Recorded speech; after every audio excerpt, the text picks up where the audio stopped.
Hey, what's up out there, everybody? Welcome back to the channel. It's one of those days. I'm not gonna say that I'm bored.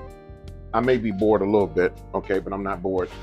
I'm not bored a whole lot, okay, just a little bit. All right, so not really. I'm not bored. I got something to do today. I got a vehicle that's coming to me at about 12 noon for interior detailing. But before I do that, there's something I want to do to my Chrysler. Let me show you what I'm going to do to it. Now, for those of you who've been probably asking the question, that I still got the Grand Marquis still sitting out here, and one of the reasons why I haven't done anything to it yet because I'm having a starting problem with it. Okay, and no, it's not the battery because the battery's in there. The starting problem that I'm having with it, it's that the security system on the inside is showing that it's activating and it's keeping the vehicle from turning over. All the lights come on inside of it when you turn it on. The dashboard lights and everything come on. So I'll show you let's go in the shop and I'm gonna tell you what I had to do with it. So let me tell you, here's the deal. I mean, the guy that I bought the car from, um, I haven't paid him for it yet. And the reason why I haven't paid him for it yet, because I haven't started. I mean, I saw him drive it. I mean, I seen him drove it a few times. Okay. I liked it. The car is in great bodily shape. I mean, there are no leaks or anything like that on the engine. And he said it stopped on him one day. He said it stopped on him uh, and didn't know the reason why, and he needed a place to put it. So he asked me if he could park it here on my property because I got like 3 acres of land out here. So I'm like, okay, well, yeah, I'll let him park it here. And then he asked me if I wanted to buy it, and I said, well, yeah, I'll buy it from you, but before I buy it, I want it started up. I want it to run. I want to see if it'll start up. See what shape the engine is in. It's got 177,000 miles on it. I want to see if the transmission. That's one of my biggest things is transmission because I've had my share of transmission problems. Okay, I want to make sure the transmission gears are shifting, that they're shifting like they're supposed to be. No slipping gears, or anything like that in it. So, uh, my buddy who helps me do a lot of stuff, when I'm doing a lot of heavy stuff, he's a HVAC guy. He's certified, but he knows car mechanics and stuff like that. But he said he thinks it's the key that's causing the problem to it. And it's not the original key to the vehicle. Okay. And the guy who I'm getting the car from told me, he said that his brother had lost the key and he had another one made. And what's happening is he said he was running and he thinks he got the RPMs up too high and all of a sudden it stopped when he was out on the highway.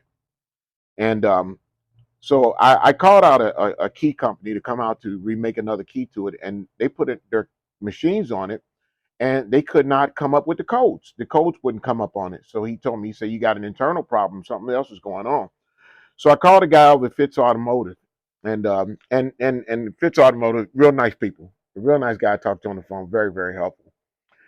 He was telling me that in order for them, they got to get the car in there, and not only that, but I have to, apply for something with the title to show proof that well, to make a long story short is, they don't want to be responsible if somebody stole a vehicle and brought it to them and had them redo another key to it. They said they had to go through Jeff City and all that to prove that, the rightful owner of the vehicle and all that there, because that you don't have the original key or something like that. That's what he was saying. So, right off the bat, he was talking about $700, to do that, $700, and that's it's I don't have $700 just laying around, and I don't want to end up putting a lot of money in something that's going to cost me a lot of money. Now, I'll tell you, and the guy selling me the car, and I'll go ahead and share this with you. I'm buying the vehicle for $500, okay, which is not a whole lot of money for that vehicle, $500, okay. So, but I don't want to buy something and spend 500 on it, and it'll cost me 5,000 to get it running. I don't want to do that. Transmission, motor problems, stuff like that. And like, it won't be a daily driver for me. It'll be something that I'm gonna fix up and probably sell later on down the line. Okay, or probably just keep it and use it as I've got two other vehicles. I got three vehicles total right now. No, I got four. I'm sorry, I got four. So but that would make four. Okay, so let me get that right. All right, that one will make four. I just don't want to get into and something where I end up putting a lot of money into, and costing me more than what it's worth, you know, And the guy over at Fitch was saying the same thing. He was saying, he said, if you want to, you can bring it over to us. He said, I'll do this and do that. It's not going to be cheap. He said, I'll lay out the line. You're looking at about $700 just to start, and that's not to figure out if it's got any internal problems, because it could have a problem with the computer system on the inside, which will cost me a lot of money. So that's one of the reasons why, like I said, that it has been on hold. If any of you guys out there know anything about this type of issue, what I'm saying, hey, hit me up in the description below, or give me a call. I put my phone number because I'm a business here. Give me a call and tell me what you think. Because it may be something. It may be something very expensive, and it may be something as simple as $50 to get it running. I don't know. Okay, but before I do, like I say, if I get it to them, I have to have it towed there to them. Once I get it towed, I got to get it towed back. I mean, that's not going to be cheap. And they have to do a diagnostic on it, a full diagnostic on that thing, and I don't know how much it's going to end up costing me. So like I said, I'm just holding up on it for right now, and I'll get back to that around the spring. I want to let the weather change, but as of right now today, I'm on the Chrysler 300, and I'm gonna show you what I'm gonna do to it. And I hope I don't bore y'all half to death. I live in a real dark area that's here, and when I come up at night and I put my reverse lights on, you got the reverse lights on your vehicle that light up, but on the back of my truck, I got auxiliary reverse lights that really light that thing up like daytime in the back, but this one doesn't. Okay, so I'm going to use these auxiliary lights, these right here. I got these and I got some other ones that are over there as well. But these are the ones I'm going to use because they're slimline. And I'm going to put these on the back of the Christ. I'm going to run them into the reverse lights, and I'm going to show you how I'm going to do this thing, okay? So the first thing I did was I drilled a hole, which you can see right there. Hope you can see that, in the bottom of the trunk, which is next to the battery, which is right over there, which is also next to the spare tire. That's going to be for the wire that's going to go up under.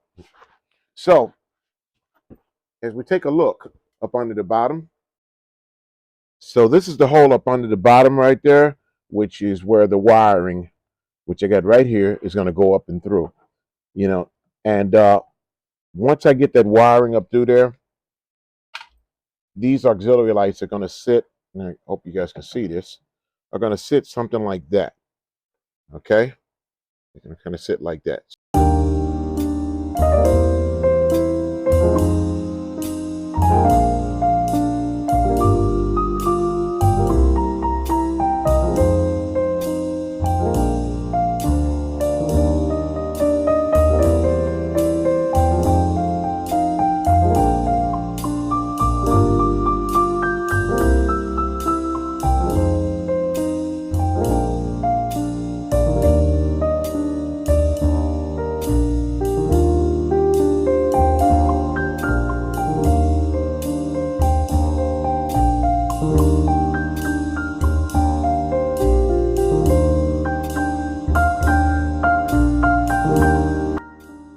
All right, from a distance, do y'all think that's pretty straight?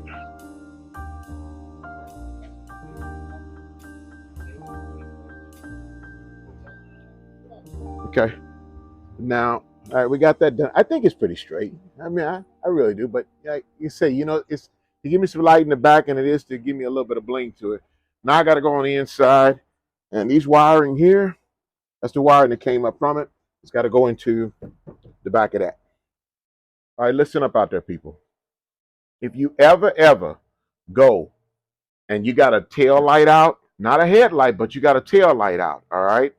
And on some certain vehicles, some may be a little bit difficult from the other ones, but if you got a Chrysler 300 and you go to an auto shop and you got a bulb out in the back and they tell you that it's going to cost you $50 to have that bulb replaced, run and get away from them, okay? Because that bulb that they put in there is only going to cost them about $10 if it costs them that much for that bulb, because they buy that stuff in quantities, okay? The bulb's not that expensive. And if it's an LED bulb, maybe a little bit more, but these are like halogen bulbs. Halogen bulbs are not that expensive, and some LED bulbs are not that expensive either. The thing about it is, this comes off. I can show a kindergartner how to take this light housing off and get to it. I'm going to show you all how to take this off and get to it. But right in here, you've got a piece of plastic. It's a plastic screw. All this thing does is unscrews. And once you unscrew this, one right here, this cover piece here comes off. Now, once that cover piece there comes off, if you look back here, here's another screw. It's a plastic screw. It's only 2 screws, I believe, or maybe 3. And this one, I'm not really sure. So it may be 3. We'll see. Okay.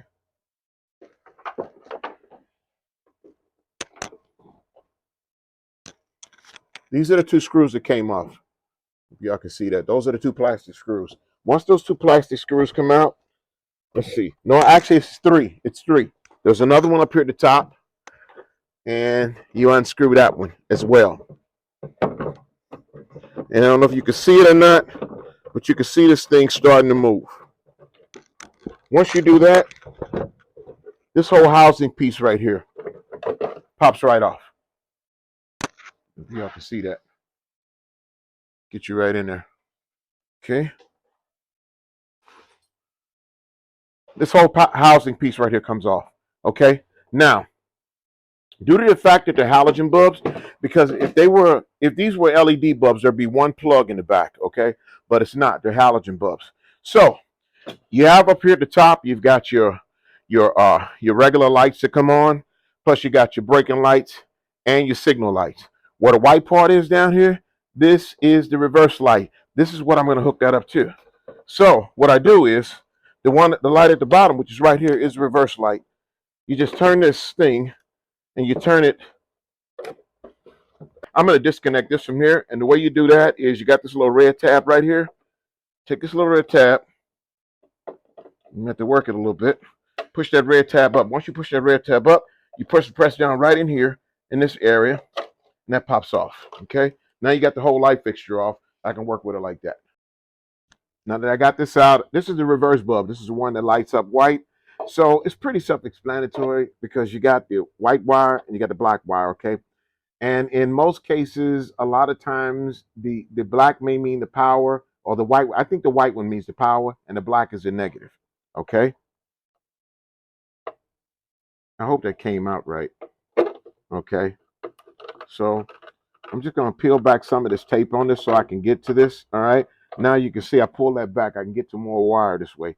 Now I got 2 ways I can do this. Okay. I can take, I got these thing called vampire clips.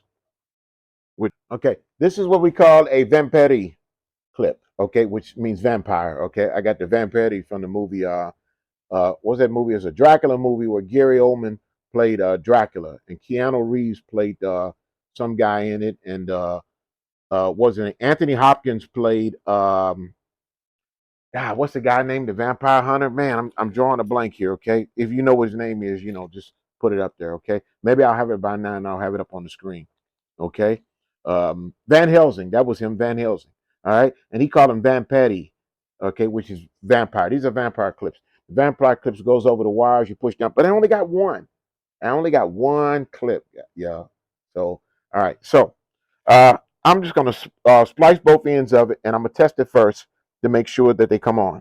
Okay. To make sure that I got them to the right ones. And then once I know that I got them to the right ones, then well, I mean, no, all I need is one vampire clip.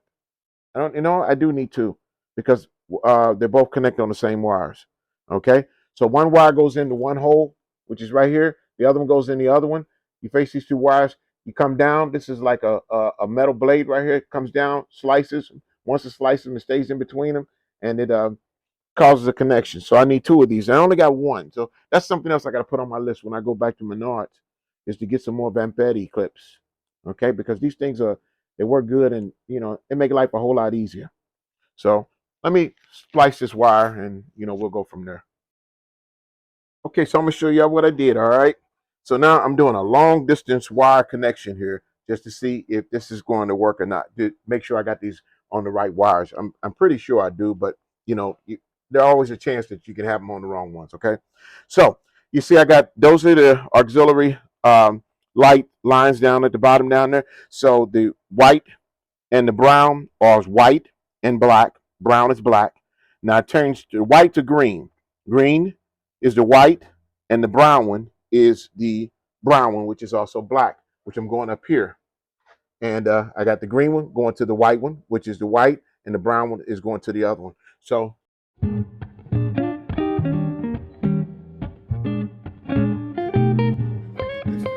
that. See the other two. Come on, and that's it. Those are the hookups. All right.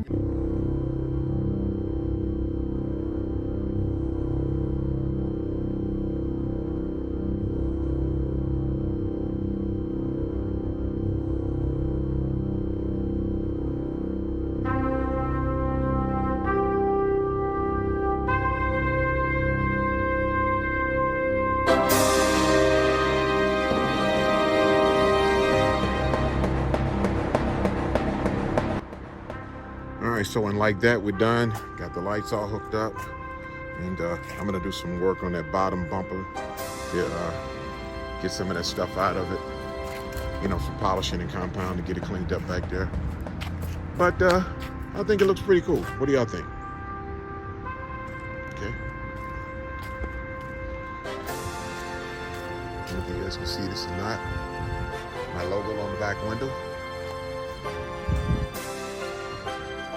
All right, so that's all done, and my 12 o'clock did not show. So you know, I mean, you know, shit happens. You know, it happens. That's not the first time. You know, somebody's called me and made an appointment. You know, to come get the vehicle done. This person here wanted the interior done, and nobody showed up. Nobody called or anything. And, you know, I tried to call them one time, left a message, no answer. If they don't answer me, you know, I don't call them back. I let them call because they're the ones who want the service. I want the business, but I'm not desperate for the business, okay? So, anywho, if you like this video, you know, please hit the like buttons. You know, don't forget to hit that subscribe button. Don't forget to hit that notification. Don't forget to share the videos, okay? Please. You know, when it comes to this, I ain't too proud to beg, all right? So, I just need y'all help, you know? So, thank you for watching today. You know, we're bringing something to you next time, and I'll see you on the channel. Peace.